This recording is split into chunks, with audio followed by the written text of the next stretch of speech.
Welcome to Johnny's Car Care and Reviews. So today we've got a little bit of bad news. What's wrong with the Mustang?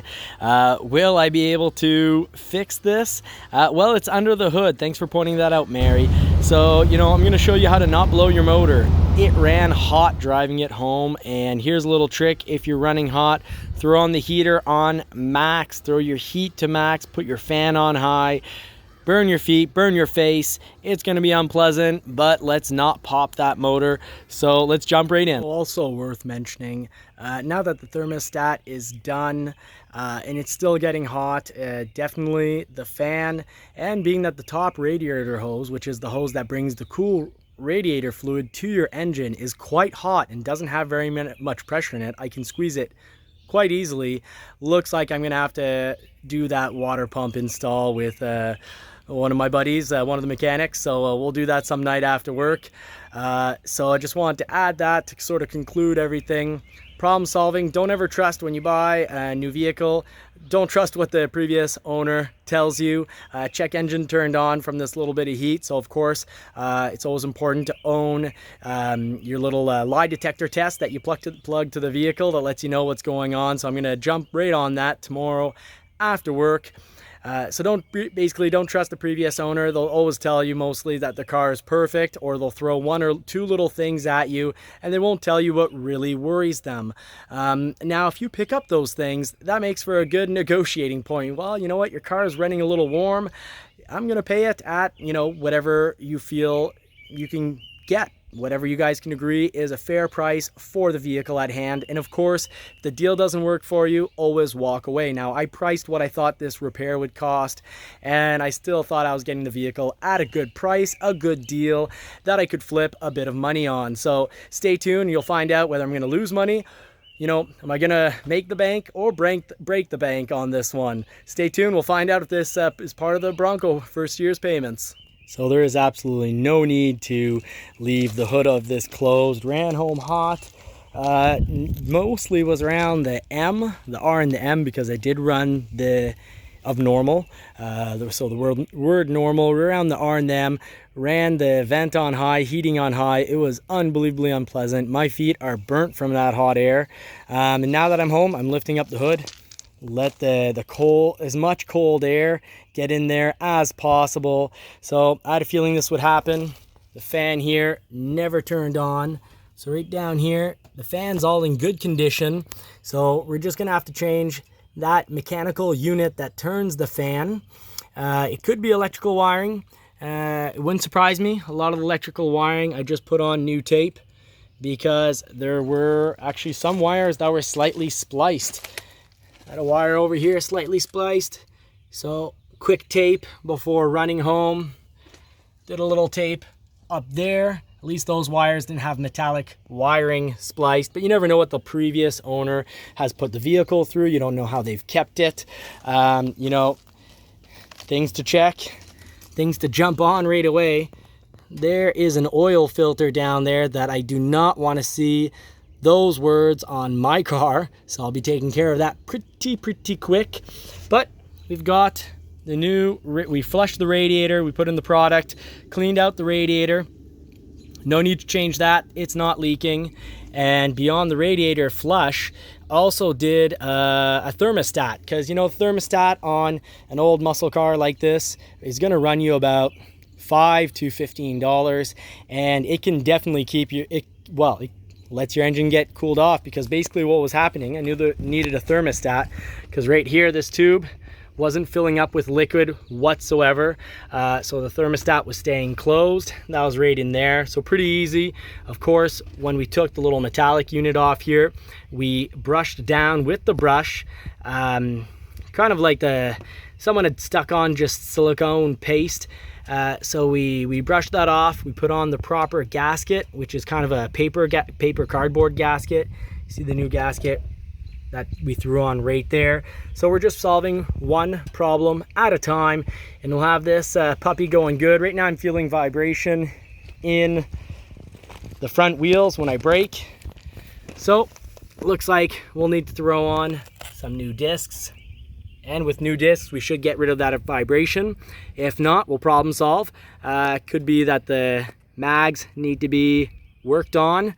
And it could also be something in the steering, and I hope it's not something in the steering, because that would throw off cost. But it's mostly, the vibration is mostly only when braking and when driving between about 50 miles per hour and 65 miles per hour. So I always have the choice to go slower or faster to get rid of that vibration, and that makes me think it's not in the steering wheel unit. You guys can let me know in the comment section, and finally show you the interior. Got seats from 03 or 04 Mustang, even though this is a 94. Brand new top. And at least the back brakes were done. So one less thing to worry about. So I hope this has been useful. I hope this has been entertaining. And I wish you all more cars and more power. And until next time. Okay, so welcome to a new segment. I'm going to call this 2 Beer Truth Time. So got out of that steaming hot car. A little trick shared was, you know, throw on the heat on high, put your vent on full. And well, when I got back, I can say that my feet felt like they were burnt. My face felt like it was burnt.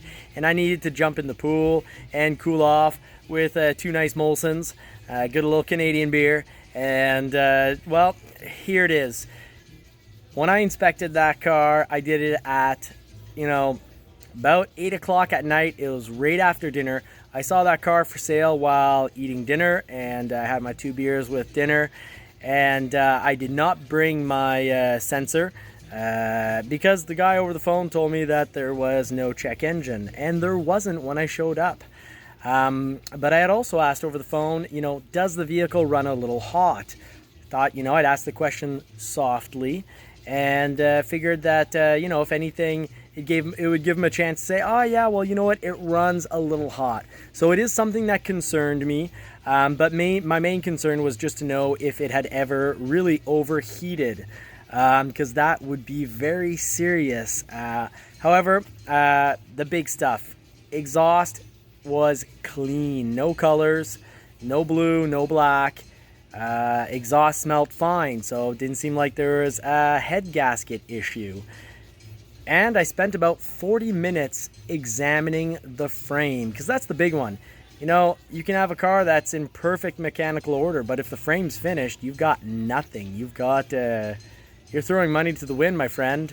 So the 2 Beer Truth Time is, it was at night. It was at least in a well-lit garage, and I only drove it for 10 minutes. Because he told me that it did not overheat, so I did not test really if it does overheat. That's my mistake. Now, I didn't think I'd put very much money into this. I'd put $500 aside, and that was my budget to be able to still, you know, from 7,500 Canadian, or about, you know, probably, you know, $10 American, but no, in all seriousness, it's about 5,000 American. I figured that the Mustang GT 94, if I put $500 into it, I could still make between $1,500 to $2,000 on it. Now it looks like to resolve the heating issue, I will need to put about $300 into it.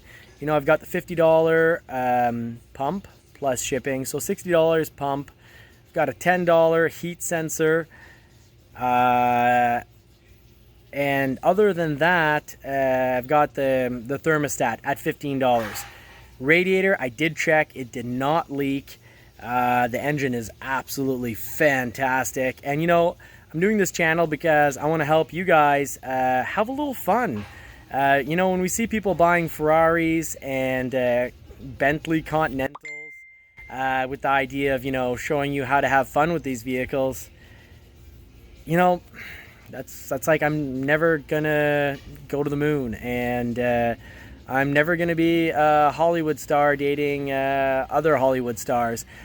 Let's keep it real here. And the reality is, you know, most of us, our budget is maybe, you know, a $5,000 to $10,000 fun vehicle, or, you know, a vehicle on payments like the Bronco. So I want to bring that to you. I want to show you what to look for, what to watch out for, and, you know, how to make a little bit of money flipping cars. So I hope you're going to stick with me with this one. I know most of my subscribers are Bronco people, And, you know, I do hope that you follow me on this one, because you too can make money flipping cars. So, to be your truth time, did I make a huge mistake? Is this mistake going to cost me a fortune? Well, I'm going to keep you updated. So if you do hit the bell notification, little bell icon, you'll be able to know when I come out with a new video and figure out where I'm at with spending money on this thing. I'm going to have a ride along pretty soon in the Mustang, because it is actually a blast to drive when you don't have 50 degrees Celsius weather pumping at your feet and your face. That was really unpleasant, but that's over with. The pool fixed all that. So stay tuned. I'll be back, and in the meantime, I wish you all more cars and more power.